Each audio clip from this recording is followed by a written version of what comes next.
Bonjour, c'est Fatih. Aujourd'hui, on se retrouve pour une nouvelle vidéo Clash Royale. Donc, je vais vous présenter le défi de l'accélération. Et en fait, c'est au départ, pendant la première minute, on est à Elixir x1. Après, Elixir x2. Et après, Elixir x3, même pendant le mort subite. Et voilà, j'ai quelques decks. Et donc, je vais aussi vous présenter l'utilité de toutes les légendaires. Donc, on va commencer par la bûche. La bûche, elle est pratique parce qu'elle peut raser un long chemin. Elle fait 87 de dégâts, donc ça peut passer. Par contre, si vous l'utilisez dans les défis, il ne faut pas trop l'utiliser en fait. Parce qu'on ne peut pas la mettre sur un tour royal. Si vous faites les défis No Life Challenge. Et sinon, ça fait 240 dégâts de zone, donc c'est assez puissant. Après, on a la sniper. Enfin, moi je l'appelle la sniper parce qu'elle tire de loin et des fois ses shoots sont beaux. Hein. Elle a un peu moins du double du nombre de dégâts qu'elle fait. Et elle a une portée de 9, hein, donc c'est largement utile. Hein. Si vous avez plein de troupes, vous voulez la sniper un peu loin. Après, vous avez le sorcier de glace. Tout le monde dit qu'il est nul, mais non. Il est pratique parce que ça peut, par exemple, moi je l'utilise contre la Valkyrie et la tour. Enfin, et je mets de la tour. Et en gros, ça, à deux, ils vont tirer sur la Valkyrie. Et la Valkyrie aussi, elle va être ralentie avec le gel du sorcier de glace. L'électro-sorcier, il fait 2 zaps de 100 dégâts, donc c'est plutôt pas mal. Franchement, en plus, il zappe tout le long, du coup, il étourdit tout le long. Ça se joue contre le mineur. Franchement, c'est pratique. Et la sorcière de nuit, elle est assez pratique aussi. Parce que déjà, elle fait plein de dégâts avec son bâton. Mais en plus, si elle est aggro, avec les chauves-souris qui tapent derrière, c'est pas mal. Le bûcheron, lui il est super utile. Oh, il, est, il est super utile parce que dès qu'il est mort, il envoie une proportion de rage. Et du coup, après, il est comme déjà enragé. Il est super rapide. Il fait 200 de dégâts par coup. Il y a quand même 998, donc c'est pas mal. Le cimetière, ça se joue, mais pas trop tout seul. Ça se joue plus avec un aggro. Genre un tank comme Golem, P.K., Molos, Dragon de l'Enfer, ceux qui ont beaucoup de vie. Le bûcheron, ça peut passer. Et c'est pratique où ça avait plein de squelettes, du coup, et maintenant tu sais plus trop quoi faire. Le Zappy, aussi plein de gens trouvent qu'elle est nulle, sauf que non. Moi, par exemple, quand je suis en 2v2 avec mon frère, on l'utilise tous les deux pour contrer les gros. Comme les golems, on les contre easy avec nos Zappy. C'est super pratique, il fait 1300 de dégâts et il a 1200 points de vie. Donc à lui tout seul, il peut se défoncer. Et le Molos. Donc vous dites, oh ouais, il a beaucoup de vie, mais il fait pas beaucoup de dégâts. C'est pas trop grave. Même si ces petits golems, enfin ces petits Molos, font autant de dégâts que lui, et ben on se dit quand même qu'il sert à lui parce que sans lui, quand même, c'est très utile parce que en fait, ça se joue pas tout seul un Molos. Un Molos, ça joue accompagné. Comme par exemple le P.K. Ça se joue pas tout seul. Le Golem non plus. Les tanks, ça joue pas trop tout seul. Et lui, c'est un bon tank. Parce que 3000 PV à lui faire, c'est chaud. Après, on a le mineur qui est assez pratique parce que voilà, par exemple, on peut le jouer avec le Molos. Parce qu'en plus, il spawn direct. Hein. Il spawn direct. Il peut spawn direct sur les tours là. Donc franchement, c'est pas mal. La voleuse aussi, elle est rapide, mais elle est assez rapidement étourdie. Mais c'est l'une des légendaires que je préfère parce qu'en fait, avec sa vitesse, et ben, elle peut pas être touchée.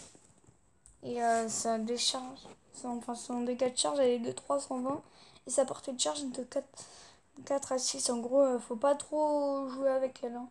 Parce que si par exemple c'est à 3 la portée de charge, ça va pas fonctionner. Mais si après vous mettez un combattant juste derrière, ça va la reculer, mais après elle va pouvoir faire des dégâts de charge. Donc conseil de mettre vos combattants entre la voleuse et la tour. Et pas derrière la voleuse. Et le dragon de l'enfer, il est super pratique parce que avec son rayon laser, et ben, il fait quand même masse dégâts par seconde. Regardez, dégâts par seconde 75 jusqu'à 875 dégâts. Donc, franchement, il fait beaucoup de dégâts. Et il y a le méga chevalier aussi qui sort bientôt. Je suis pressée de voir sortir pour après l'acheter dans le shop. J'ai 60 677 or, donc c'est pas mal. Mais le méga chevalier, par contre, lui, j'ai pas trop trouvé de contre. Je vous dirai après les comptes des autres cartes. Donc lui, il a 3300 PV, donc il en a plus que le Molos, carrément. Et il fait 480 dégâts de génération. Portée de saut 4, 5. Donc c'est pas mal. Et le dégât de saut, c'est 480 aussi, donc franchement, faut le mettre. Mais faut pas le mettre tout seul pareil. Donc après, la bûche, il n'y a pas de compte, donc ça en sort. Mais enfin, tu me diras, le cimetière, par contre, il y a un contre, c'est le bûcheron. La princesse, son compte, c'est la bûche, parce que voilà, ça coûte que des elixirs, du coup, on peut facilement l'avoir. Après, le sorcier de glace, son compte, moi je dis contre dans les légendaires. Les comptes des légendaires, c'est l'électro-sorcier, la sorcière de nuit ou le bûcheron, la voleuse aussi. Et le mineur, ça peut l'être aussi. D'ailleurs, le mineur, il peut aussi être le contre de la princesse, comme le bûcheron d'ailleurs, mais enfin, le bûcheron, il est quand même plus cher. Donc, je dirais, l'électro-sorcier et la sorcière de nuit sont bien plus chers que le sorcier de glace. Mais bon. Et le bûcheron aussi. Mais bon. Donc, le contre de l'électro-sorcier, c'est le bûcheron. Le contre de la sorcière de nuit, c'est le bûcheron. Mais il faut qu'il soit accompagné de la tour. Ou alors, il y a l'électro-sorcier. Ou bûcheron électro-sorcier aussi, ça peut l'être. Ou alors sorcier de glace, ça peut l'être aussi. Tout comme la princesse. La voleuse aussi, mais après, c'est à voir par les chauves-souris. Après, le conte du bûcheron, c'est la sorcière de nuit, la voleuse et le zappy aussi. Enfin, le zappy, il est aussi le contre du sorcier de glace, mais bon, il est un peu quand même, il vaut quand même 6, etc. Donc, le conte du cimetière, on a dit, c'est le bûcheron. Aussi, on peut mettre la sorcière de nuit pour contrer le cimetière. Le conte du zappy, tout le monde le sait, c'est électro-sorcier, hein, parce que avec ses zaps, il peut faire en sorte que le zappy ne touche pas, à part si il est déjà en entier, enfin il est déjà prêt à tirer, et lui il met son zap, sauf que le zap touche pas le zappy, du coup l'électro-sorcier se fait headshot. Et ça, c'est quelqu'un qui joue mal qui fait ça. Le compte du Molos, faut. En fait, le Molos, faut pas le faire jouer tout seul. Enfin, faut pas le contrer seul, faut le contrer avec l'électro-sorcier et accompagné du sorcier de glace, de la princesse et de la sorcière de nuit. Et aussi, il y a le dragon de l'enfer qui est contre du. Mais en fait, lui, il peut être tout seul. Et après, il cède de la tour pour tuer les petits golémites. Donc, le conte du mineur, c'est la voleuse, le bûcheron, l'électro-sorcier, évidemment, la sorcière de nuit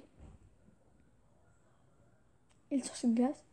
Le conte de la voleuse, c'est le bûcheron, électro-sorcier, sorcière de nuit. Et aussi, on peut mettre le mineur. Et le conte du dragon de l'enfer, c'est évidemment l'électro-sorcier, le sorcier de glace, la sorcière de nuit aussi, que moi je prends des fois pour contrer un dragon de l'enfer. Et il y a aussi la princesse. Donc, c'est la fin de cette vidéo. J'espère que vous aura plu. Si c'est le cas, n'hésitez pas à mettre un pouce bleu, de vous abonner à ma chaîne, ça fera extrêmement plaisir. Et si vous voulez une nouvelle vidéo, dites-le moi dans les commentaires.